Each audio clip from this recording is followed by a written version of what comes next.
Tambalan na!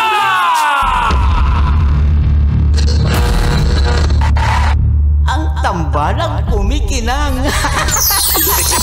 Coliala and Diego Bandido.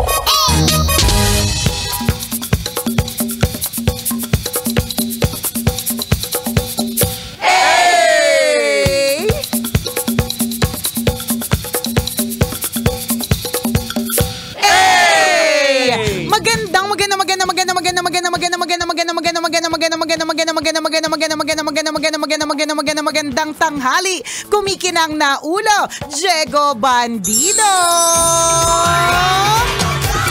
Diego! Diego! Diego! Go, Diego, go!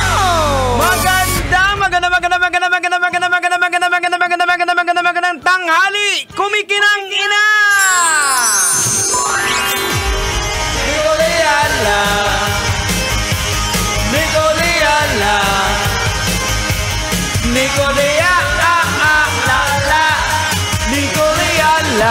Shout out sa lahat ng mga kwarentahing gigimik mamayang gabi.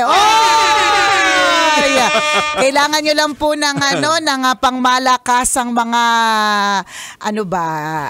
yung mga pang-amoy-amoy, panghilot-hilot. Parang sagwa ng pang-amoy-amoy mo. Parang adik. Adik yung galawan. Pwede na pang-amoy-amoy. Ay, akin talaga. Parang patago. Parang patago. Pwede yung amoy dito pababa. Sa'yo pag ganun eh. Yung para talaga may hinihit-hit. Pang-adik. Adik ng galawan. Guys, napaghahalataan talaga yung mga galawan. Ang isda talaga ay nahuhuli sa sariling bibig. Hindi, isa lang na pagpapaalala. Kasi may mga magkakaibigan na medyo may edad na. Tama. Na magkikita-kita mamayang gabi. Ayan. O, ipaalala na, huwag kakalimutan ng mga pamahid. Yan. Yung mga pangsakit ng ulo. Huwag bibigla-biglain ng mga galaw. Yan. At syempre huwag kakalimutan na mag-enjoy. Ayan. Yan naman ang pinakamahalaga dyan. Pero hindi mo ba napansin na parang ang April, ang bilis lang? Tapos na. Ay, oo nga. Next week, May 1 na. This week. Ay, ano ba? Oo. This coming week. Oo. Ano naman ngayon? 25. Oo nga. Next week, tama. Ay, next week. Hala, birthday na ng anak ko. Wala pa akong pang-birthday. Bigla ako nataranga. Di ba? Nakakaloka. Oo Gulat nga, ang bilis. Kwentuhan niya kami ni Miss. Sabi niya, parang ang bilis lang ng April, ano? Ang bilis, no? Oh. Grabe. Parang kailan lang nag-April 1 tapos ito halat. Totoo. Tapos na. Parang kailan lang nag-post tayo ng mga April Fools. Hindi tayo maka-get over sa April Fools Day prank ng mga kaibigan natin. Tapos ngayon, Mayo 1 na. Ayan. Malapit na po ang eleksyon. Yan ang sinasabi natin. Yan ang sinasabi natin. Sobrang ingay na, sobrang traffic din. Oo, kasi ramdam na talaga natin ang presensya ng Andun mga na sila sa labas. Correct, ng mga kandidato, 'di ba? Na hopefully, kung ano man po yung mga plataforma po na pine-present po ninyo sa taong bayan, kapag kayo po ay inilagay po sa posisyon, sana naman po talagang isa katuparan. Huwag po itong maging joke. Meron ka na bang listahan? Meron na. Ng mga iboboto mo? Akala ko utang. Yung utang, basic na basic. Basic kasi lista. Hindi pa nabubura eh. Meron ako minsan dinadagdagan, tas minsan binabawasan. Ayan, yan, ganyan. Dapat i-exercise din natin yung ganyan. Correct. Ako din na hindi pa buo, pero hindi pa ako sold sa iba. Kaya nagre-research din ako. Tama. Nanonood ako sa mga interview. Correct. Ano po ngayon nasa internet age po tayo. Baka nakakalimutan po natin, di ba? So pwede po tayo mag-research, pwede tayo mag-fact checking, i-double check po natin kung yung video ba na napanood mo, hindi ba yan edited lang? Ayan, Hanapin ang full interview, yung mga ganyan. So maging wise po tayo sa pagboto po natin, di ba? Kung yung last na election medyo hindi ka natuto, sana naman ngayong election na ito natuto ka na.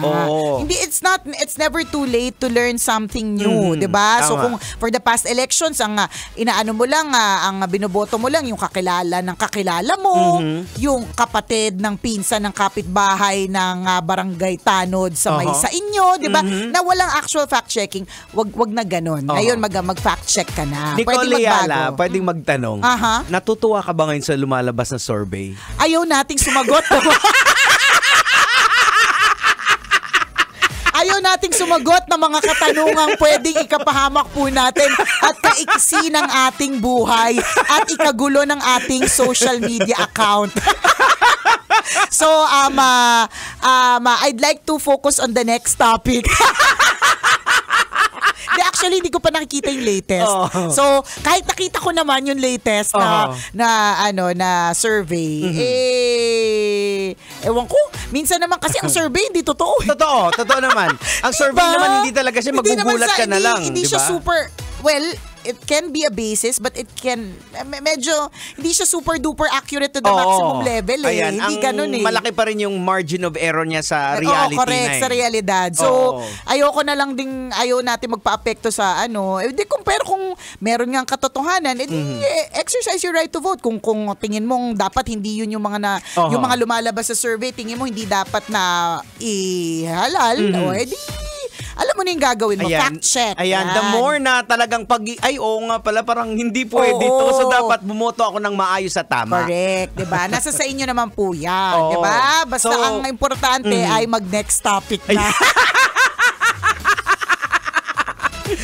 Uy, nakalungkot, may nakita na naman akong balita. Alin na naman? Mayor sa somewhere in habang nasa kampanya binaril, patay. Nangyayari kasi talaga yun. Nakakalungkot po, again, kaya maliban po sa maging tayo, mag-fact check, diba? Kasamahan po natin ng dasal. Correct, yung buong bansa natin. Totoo. Parang grabe para sa kapangyarihan, para sa pera, diba? Kailangan magkano lang naman ang sahod? Next topic na. Kung saan tayo pupunta. Hindi pa kami pwede dito. Hindi tayo opinion. Wag! Kakapahamak natin to, Jens. Tandaan, walang gate ang MBC. Okay. Hindi tayo bulletproof. Wala tayong backup car. Baka may mga laser na sa... May pulang ilaw. Kita-kita pa naman yung bumbunan mo. Ako pa naman laging kumikinang. Ayun yung target. Ayun yung target. Parehas kumikinang. Next topic, okay, balik tayo sa gimmick. Ayan. Ewan ko ba kung bakit na yung gano'n naisip ko. Alam mo naman tayo kapag nag-uusap kasi tayo, Jegs, para tayong octopus. Ang daming galamay. Nag-umpisa sa pamahid. Sa pamahid ng mga titang gigimik mamayang gabi. Papunta sa, ayun na nga, election. Pero truly naman na, una, exercise your right to vote. Tama. Yun yung mahalaga dyan. And pangalawa, please do fact check. Yan. Diba? Check the fact. Importante what the fact, ganon. What the fact says. What the fact says. Oy, speaking of so kahapon, kagabi, nag-attend yung ilang mga DJs ng Love Radio. Sayang you missed it, pero may magandang dahilan naman kung bakit mo na-miss yung yung vocal yoga. So, una sa lahat, thank you sa nag-organize ng VoiceCon PH na bukas magaganap na sold out na ang tickets, Jex. Wow! Sold out na, so kung gusto mong mag-attend yan, pwede pa naman pero via webinar na. Online na siya. So anyways, yung ilan sa mga speakers doon pumunta dito sa station kahapon para magturo ng voice yoga. So kahit pagod na ako, pwede na talaga ako matulog. Pwede naman talaga hindi ako mag-attend Maaga yung gising natin noon gising natin, di ba? Kasi meron tayong early event sa Bacoor. Sobrang interested lang din ako doon kasi parang feeling ko, sinabak lang din kasi talaga ako dito sa trabahong ito na walang proper training ng boses. Tama. Totoo, wala talaga. Wala din naman kaming training sa totoo. Wala. Hindi tayo tinuruan kung paano gumamit ng boses. Hindi. Diba? Walang ganun. Wala pong ganun kasi hindi required. Pero sa line of work natin, dapat sana talaga para mapangalagaan mo. Para mapangalagaan. So, kaya I was very interested kasi sabi ko, 21 years na ako this year, pero never pa akong naka-attend ng kahit anong klaseng seminar or whatever about the voice. Yan. So, ang isa sa mga, nung dumating sila doon, sandali.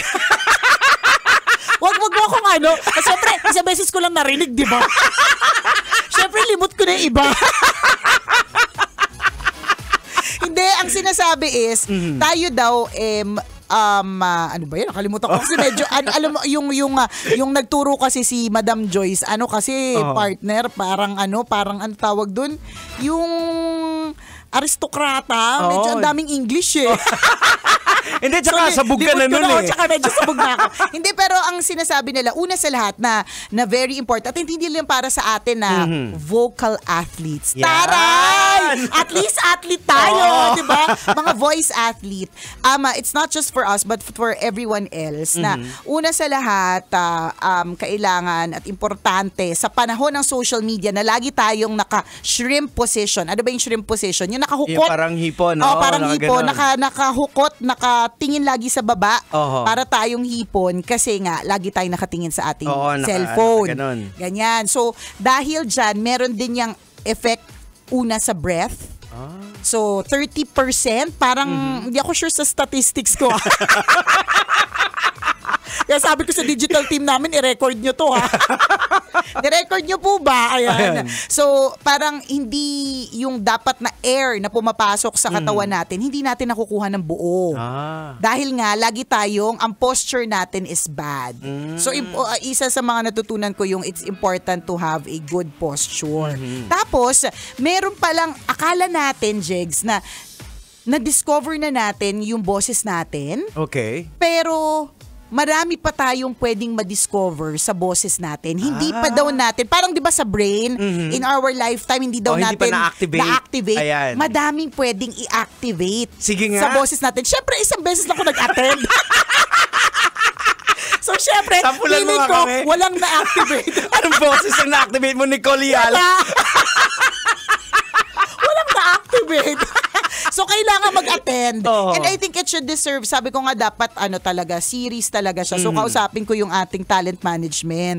Para, para maging series siya of sessions for us. Kasi, meron din siyang mga humming na, ang ganda niya na nakakatawa. Kasi parang, para ang boses ay manggaling merong boses na galing sa ulo.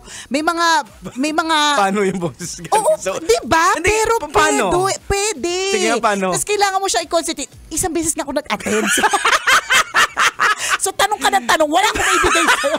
Napaka-interesting kasi sa totoo lang, ngayon ko lang na-realize. Sobrang interesting niya, Jegs. Ngayon ko lang na-realize na ang sa utak ko talaga, na akala ko yung yoga na, yung nag-i-stretching, yung voice yoga pala.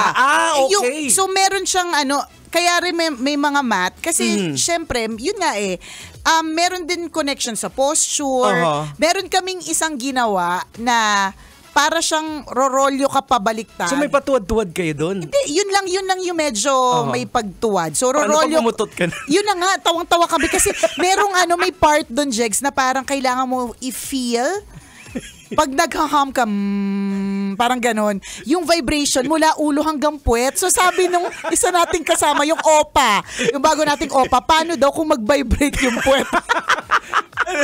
Hindi ko lang ma-imagine kasi ipunin mo yung lahat ng mga siraulo dito sa lab radio. Alam mo, medyo kulang. Alam mo, buti na lang talaga yung enerhiya ko ng that time pang yoga levels na Kaya kung hindi, Diyos ko, siguro yung mga hirit natin doon. Pero nakakatuwa siya. Sa una lang siya parang pero pag slowly na di-discover mo ng una yung pinapikit kami, tapos pina-identify yung boss, yung mga naririnig outside tsaka inside the booth.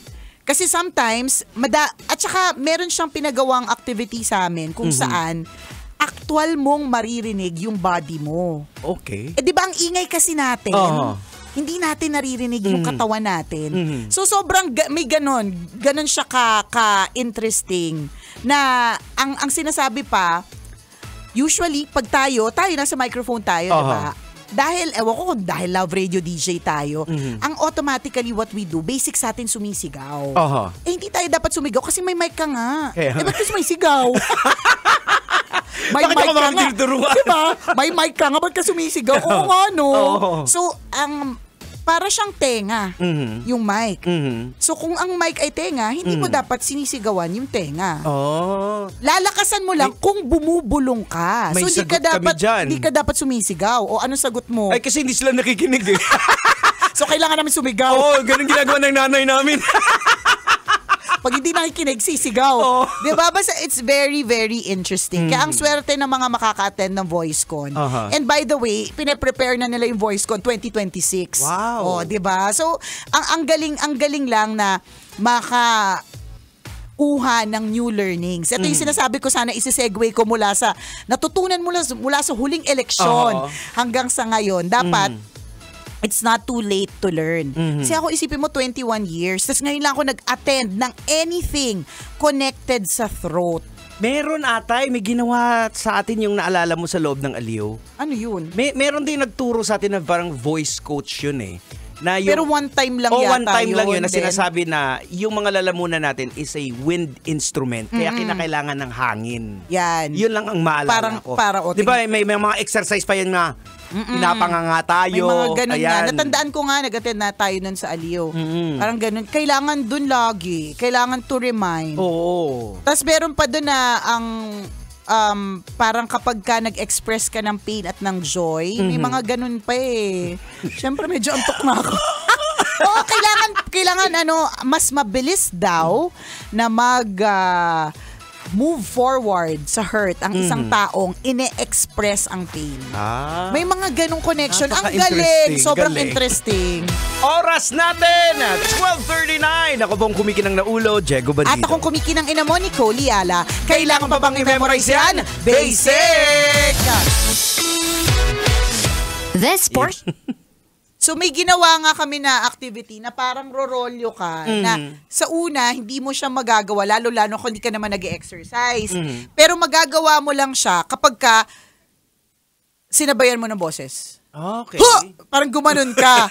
Oo nga, edi pag ganon, basta kung may video ako. Basta pag nag-lay back ka, tas itatry mong i-push yung self mo forward, kung hindi ka naman nag-exercise, hindi siya normal na gawain. Para siyang sit-ups eh.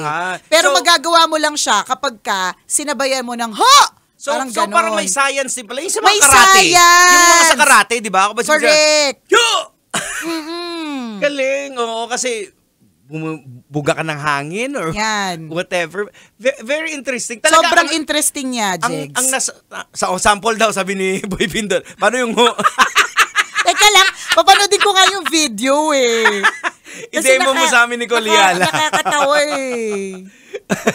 Nakakatawa talaga siya. Meron nga akong sinend sa GC namin. Pero mamaya balikan namin kayo. Ayan, balikan namin kayo. Wait lang.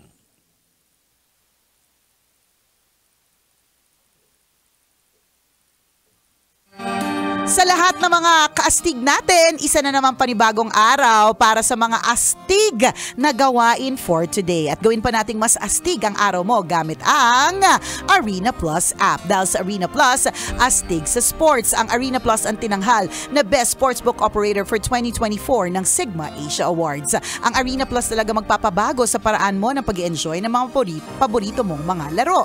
Anytime and anywhere, you can access ang mga paborito mong games sa nationwide and worldwide with just your mobile device. All you have to do is to download the Arena Plus app. At dahil astig ka, astig din ang ating mga endorsers. Nandyan si Scottie Thompson, Jordan Clarkson, mga astig sa mundo ng basketball. Si Glock 9 din ang kumanta ng halina sa Arena Jingle. Kaya naman download the Arena Plus app now in App Store. You can also watch it on arenaplus.ph. That's Arena Plus, astig sa sports. Gaming is for 21 years old and above only. Keep it fun, game responsibly. Di ba meron nga akong ito yata yung video na yung parang sa ulo mo kukunin yung boses.